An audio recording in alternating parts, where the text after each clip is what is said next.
Hey guys, it's Lee, and today I'm gonna make a pretty simple pleated mask. I am just learning to make these, so I thought I would, bring you guys along. I'm by no means an expert, and I'm definitely not a seamstress, but I thought I would, show you how I'm doing it. I have 2 layers of fabric here. This is cotton fabric. I found this at Walmart, which is unbelievable because most of the Walmarts around here are out of fabric. So I have 2 pieces of fabric here. The pattern I have been using for me is 8 inches by 16 inches. This one is my daughter's and she likes them a little bit smaller, so I'm making her smaller. Then we have ribbon. I have 4 pieces of ribbon that she likes this a little bit longer, so it's 17 inches instead of 15 inches. You're gonna need some pins, a sewing machine. Over here I have an iron and an ironing board that are so old I had to dig them out. So the ironing board, it's a tabletop one, it's covered, and my iron is dusty, so don't judge me. So anyway, let me get started and show you how I'm gonna do this. So the first thing I'm gonna do, and I don't have a really good setup for this, and my chair is super squeaky, so you might be hearing that as well. So the first thing I'm gonna do is take the top piece of fabric, or the piece you want to show. I'm going to take a piece of ribbon and I'm going to sew it on the right side. Now, before I get started, I'm not using exact measurements. I'm not that type of person, but I'm just going to show you how I did it. I made a couple of these already and they've turned out really well, or, we're happy with them.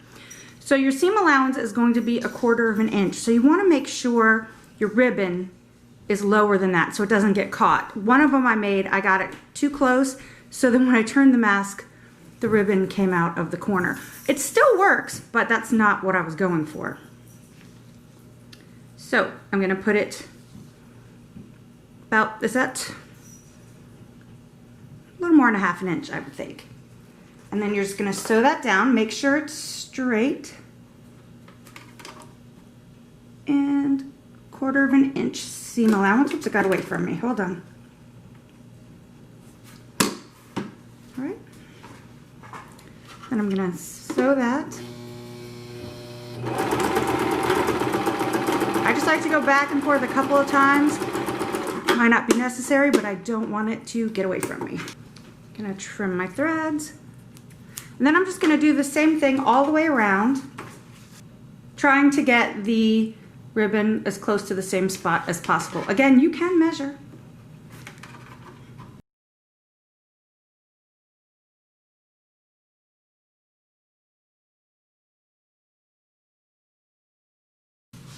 So I'm gonna just clean up some of these threads that are all around. So the next step, now that you have all 4 ribbons sewn on to the right side of the fabric, the side you want to show, going to put all your ribbons in the center for a second here.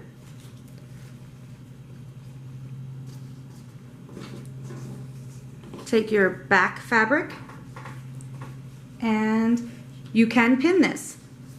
I'm just not going to because I'm lazy and I don't feel like I need to. It's not going to be perfect, not even a little bit, but it's going to do its job. So now what you're going to do is sew all around the outside edge, leaving a gap so you can turn the mask inside or right side out. Now what you want to be careful with, again, you use a 1/4 inch seam allowance. You need to be super careful not to catch these ribbons in the seams. So what I do, again, not a seamstress, no seamstresses laugh at me, if I get it together, is I'll do this side, then I'll turn it, I'll move all of the ribbons to the inside. So over here, do the same thing, move them all out of the way, so, and then do the same thing over here, but remember to leave a gap so that you can then flip your mask. So here we go. And I like to start in the middle of the long seam so that when I'm flipping the mask, it's not on a corner. I don't really think it matters. It's just the way I prefer. So let me get this ribbon out of the way.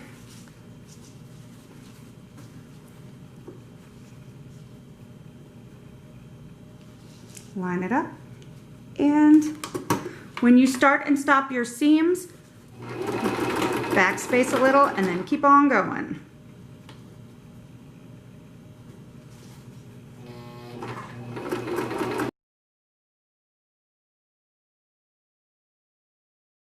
When you get to a corner, put your needle in, lift your presser foot and pivot.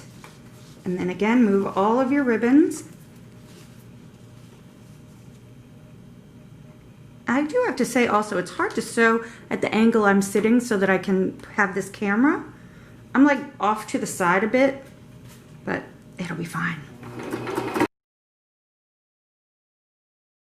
Get to the corner, put your presser foot in, pick it up and pivot. Move all of your ribbon out of the way. Line up your edges as best you can.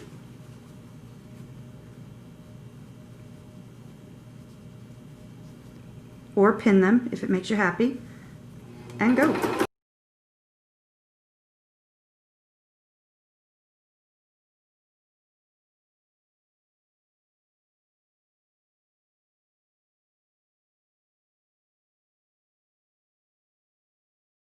All right, so this is that last side, and remember you want to keep the opening. Let me shovel this ribbon down in here. I'm very professional, can't you tell? All right.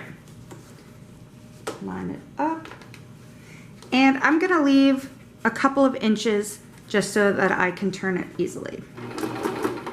Here's where my seam is down here, or where it starts down here.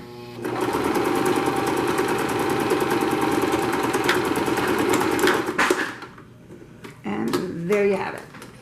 Take this out, cut the thread, move this back for a minute.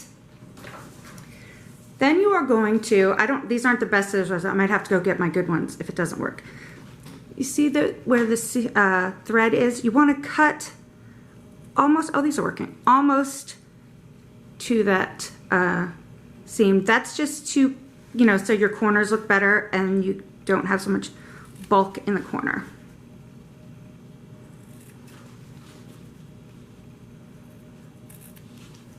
Then you're gonna find where you left the hole. I totally didn't leave a big enough hole. I wasn't paying attention because that's who I am.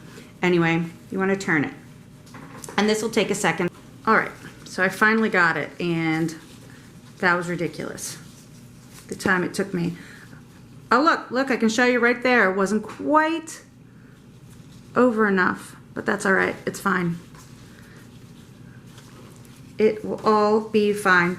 So then you want to take something, ideally not scissors, but that's what I have here, and kind of push those corners out just a smidge.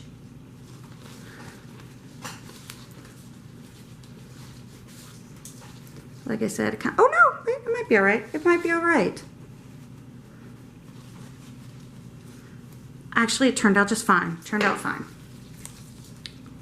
Here you have it. I'm gonna take this over to the iron and just press it all flat. All right, I have it on the ironing board. Now I'm just gonna press this pretty flat. Oh, make sure, that's what I forgot to mention, make sure to press where you left the opening flat because we're gonna stitch around and we wanna close that opening. So I'm gonna iron.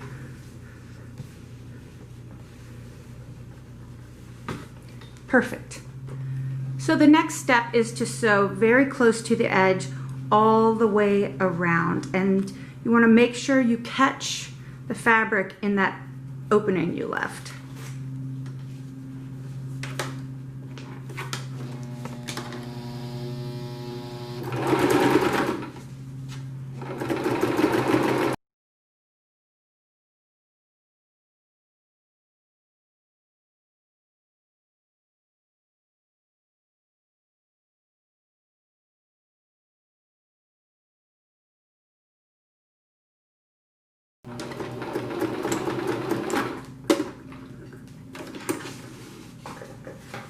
Cut all the threads.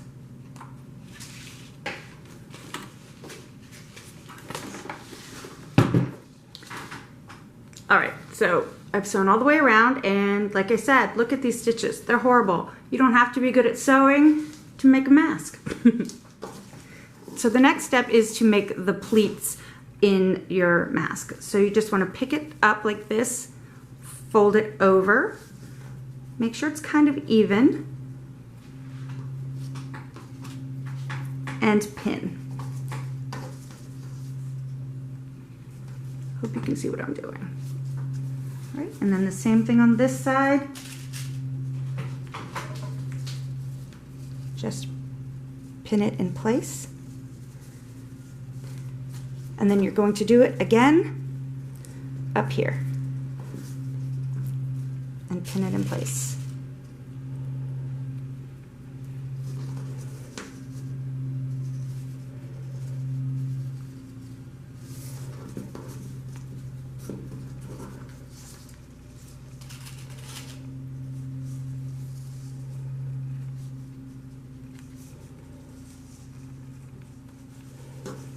Just like that. Next, I'm going to take the sewing machine and sew a seam from the top to the bottom on each side. Make sure you take the pins out as you go.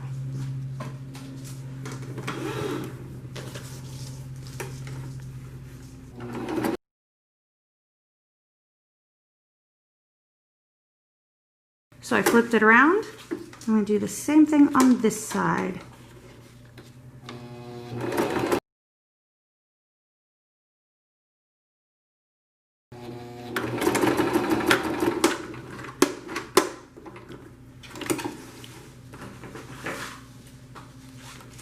So now I'm just going to go around and trim. Look how crooked that seam is. It doesn't matter. Then I'm going to go around and trim up all the extra threads that are all the loose threads. And once that's done, I'm going to take it back over to the ironing board. You can press it before you sew it, but I just kind of prefer to do it this way. So flatten it out a little with my hands and then press it with the iron.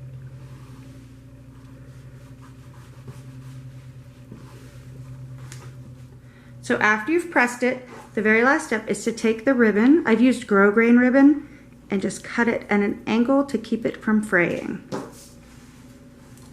I'll do all 4 of these.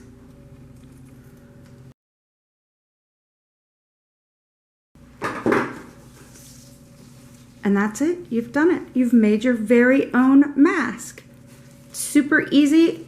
And if I can make this, anybody can make this. Trust me. So there you have it. An easy way to make your very own pleated face mask. Oh, and if you'd like to see me make this same type of mask but with elastic instead of ribbon, let me know down in the comment section below. So if you like this video, please give it a thumbs up. If you're new to my channel, make sure you hit that subscribe button and the little bell so you don't miss out on any of my upcoming videos. You can also find me over on Instagram, Twitter, Pinterest, and Facebook at Lee'sHome05. Thanks for watching. Bye. Oh, yeah.